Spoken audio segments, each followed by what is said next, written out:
Revit 2023 introduces new enhancements to control the display of shape-edited floors.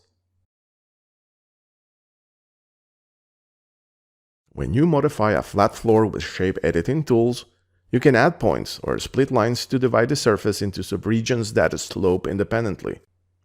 In Revit 2023, the floor category includes new folding lines and split line subcategories, enabling you to control the visibility of these sloping subregions boundaries. These new subcategories replace the interior edges subcategory from previous versions of Revit. You can also convert folding lines into split lines.